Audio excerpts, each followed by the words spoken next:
Hey folks, and welcome to a beautiful day here in Bang Sen.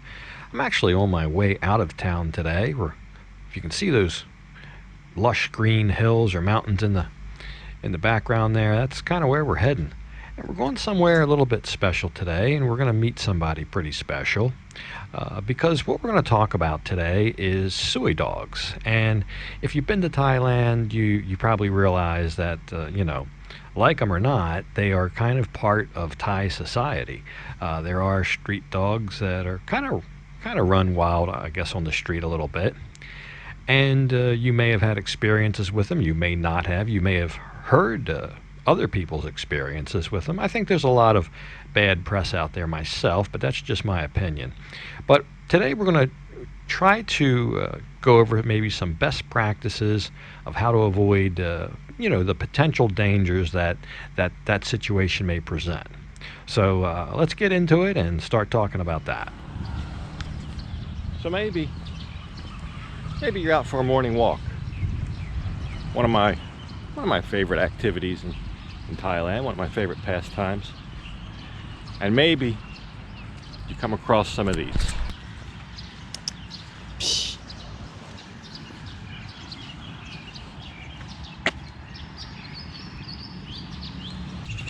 So even though I go for a morning walkabout just about every day, and there's usually, I might pass a dozen or more of these so-called soy dogs every day, never really had any problems out of it.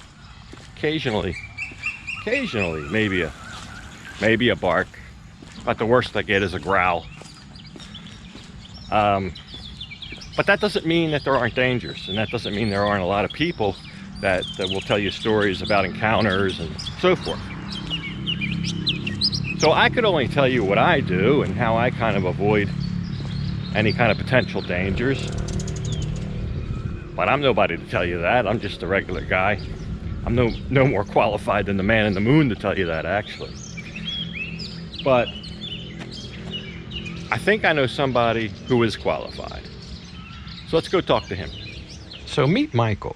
Michael's from Sweden, and he's known as the man that rescues dogs. And that's because he has a shelter here that's called the Man That Rescues Dogs.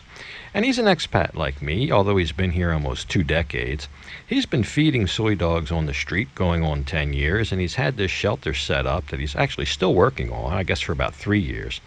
And I couldn't think of anybody who would be more qualified to maybe teach us a little bit about soy dogs and kind of what they're about, and maybe how to avoid some of the potential dangers and things like that. So I had a chance to sit down with Michael. Let's hear what he had to say. So first, I just want to thank you for having me out here, and I know you're busy. Yeah, it's With all the animals to take care of, I know you're busy. So just so everybody's on the same page, you're the man that rescues dogs. yeah. And the large reason for that is you operate this huge shelter here. So tell a little bit about that, what you do. I'm Michael Baines. I've been in Thailand since 2002, 18 years, and I started to work with stray dogs in 2011. I worked alone until 2016, and then we got help from a really viral clip on Facebook, and it helped me a lot with more donations. So we rented a house in 2016, and I hired staff, and then we started taking more dogs. 2017, I took over this place as we are now, and there was just a dog pound run by the municipality. About 100 dogs in 150 square meters, really just nothing. Wow. Yeah, it's really bad. I took over, I built all of this, and we got a foundation status in 2019 in March. I waited for that for 2.5 years. We are now 22 staff. We have 2 veterinarians on board. I have 2 construction workers that is doing maintenance. I have a free of charge clinic. 3 admins, 1 bookkeeping. So it's a huge endeavor, and I understand you also go out to the neighborhoods and feed some of the dogs. We feed the dogs on the streets in Bang Sen and in our neighborhood here, and we're doing this for, I think I've been doing that in 2012, and so we do that. We also do spay and neuter. in the community, yes. Every month we do a campaign downtown in Bang Sen or in Ang Sila in the neighborhood there. And we do, it depends on how many veterinarians we have, but we do from 40 to 80 dogs per month. So, yeah. So I think it's safe to say when it comes to soy dogs or street dogs, you're pretty qualified. I could, yeah. So a couple observations, and I'm a much more casual observer than you are, of course, but I go on walks almost every day, and I encounter all kind of different dogs. But it seems to me they're a little bit more protective and aggressive at night. Is that after dark, I mean. Is that your assessment or no? Well, if you look at the dog's rhythm, they usually sleep at daytime, and they go hunting for food in early mornings or evenings. So it's not that hot, you know. So if they get regularly fed by us, for example, in the daytime, they don't go on food hunts. And I think I have not seen any thing of that because. Well, sometimes, yeah, of course, but I think that's territorial.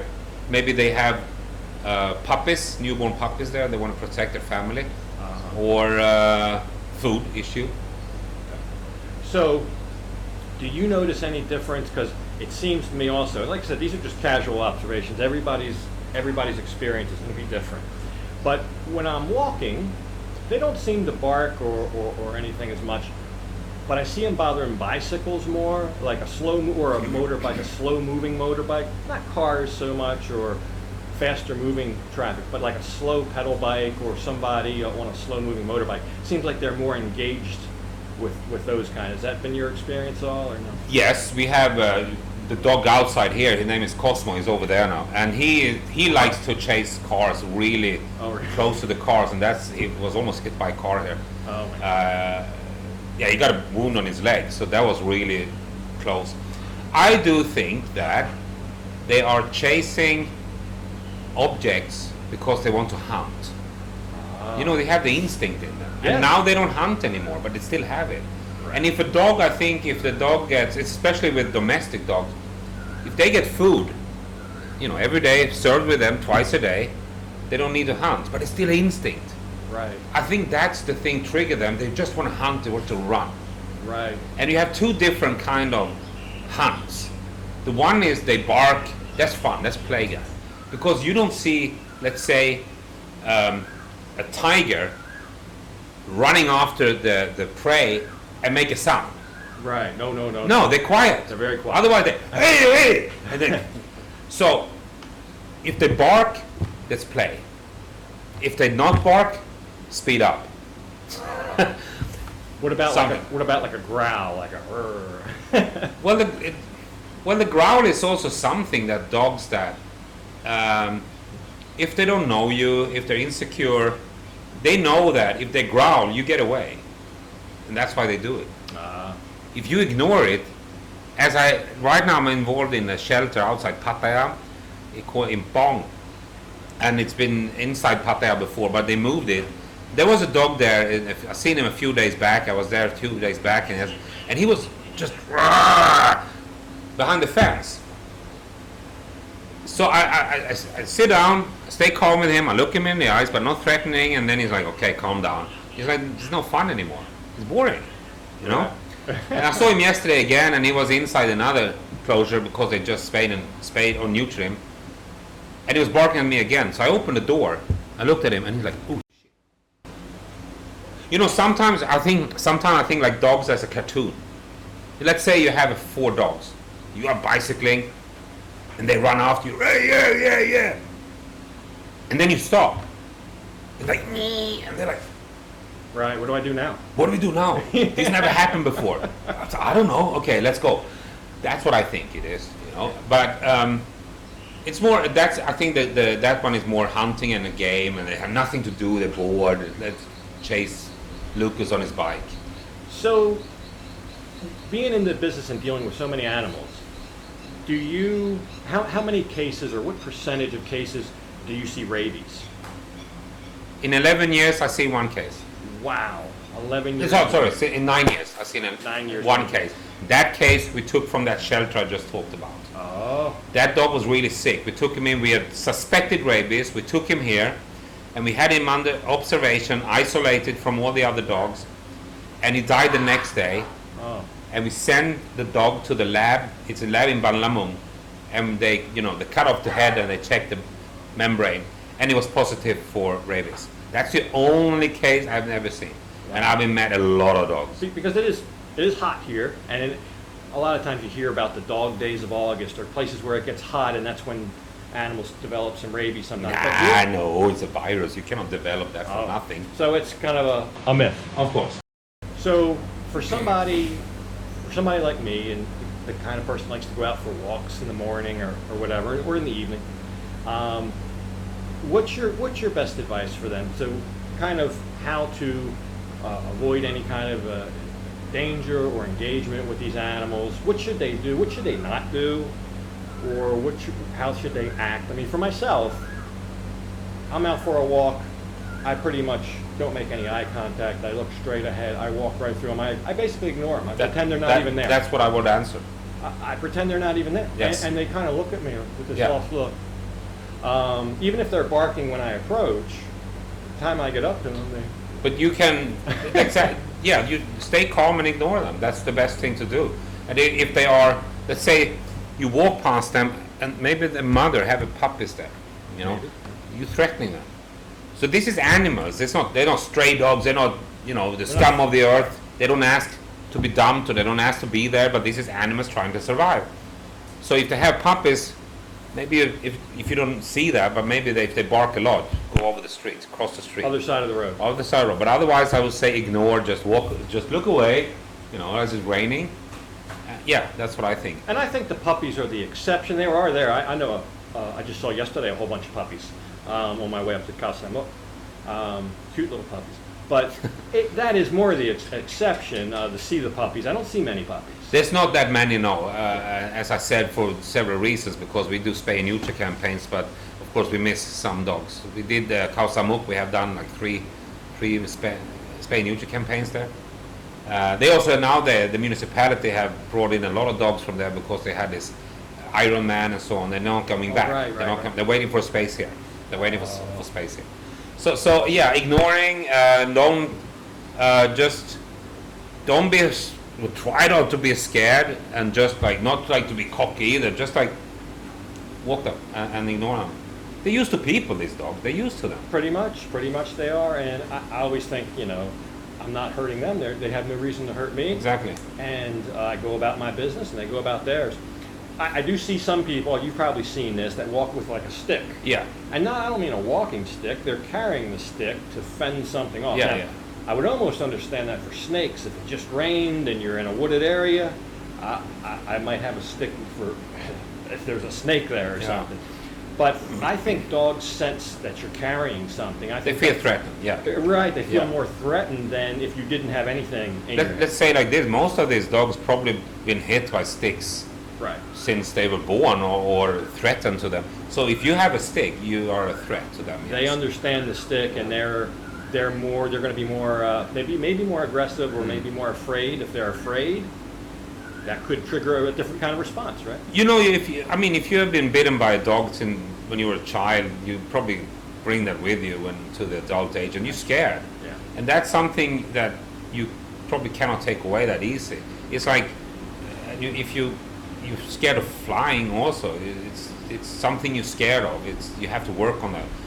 But blaming the dogs that you are scared is not the right thing. And it's the same as you blame the pilot because you're scared of flying. Yeah. I don't think that's correct. But I do think that threatening them, no, it's not the right way to do. What you can do is have some food in your pocket or snacks. So when you pass these dogs, and they bark at you, and you ignore them, and they stop bark, give them a snack.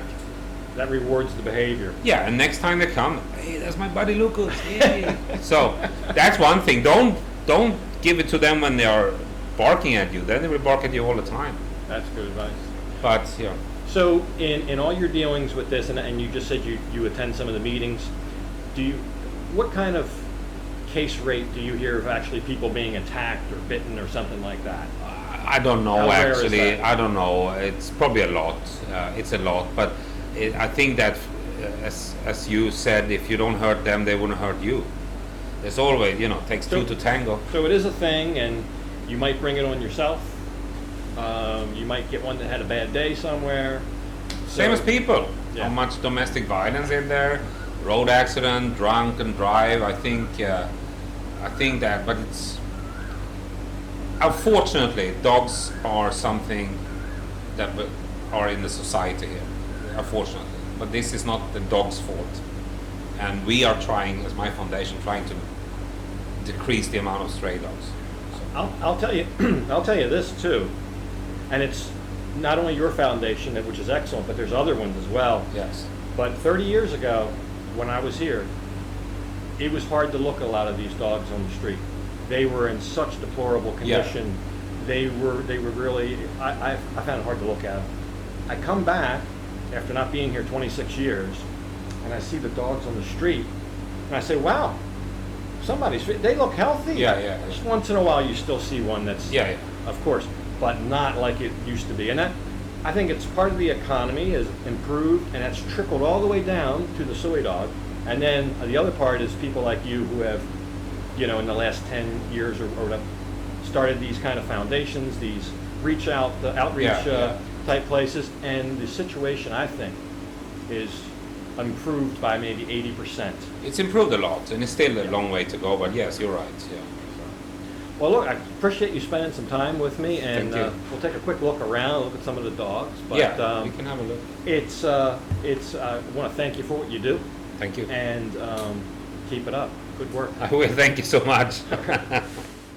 One. Goodbye.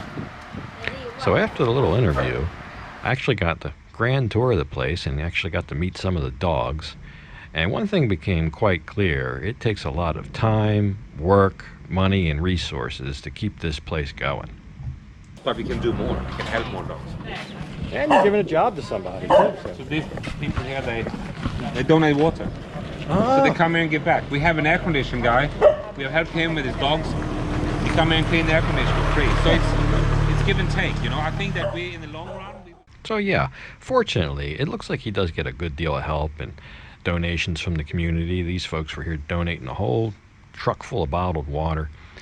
And he has a website here. If anybody wants more information about this place, they do adoptions here as well. You have to meet certain criteria to do an adoption. They check all that out. But if anybody wants to get involved, help out, or do an adoption or anything, the website is TMTRD.org. Or just Google "the man that rescues dogs." It'll come up. But it's a pretty good cause here, and touring the facility, I was quite impressed with it all, and it really is quite an endeavor. And I think the medical care is the big thing. He has 2 vets on staff, and a lot of times they apparently uncover cases of distemper. But he's getting back to life. He's been with us 6 weeks now. Fortunately, he's got distemper, but he's fine now. Is that quite common, the distemper? It's very contagious, so if one dog get it, probably 80% get it. Oh, gotcha. But it's there's no cure. And this is when we. Oh, wow. So even though there was a story behind almost every dog here, some of them heart-wrenching, I think they showed a tremendous amount of resilience, and just about all of them seemed healthy and happy.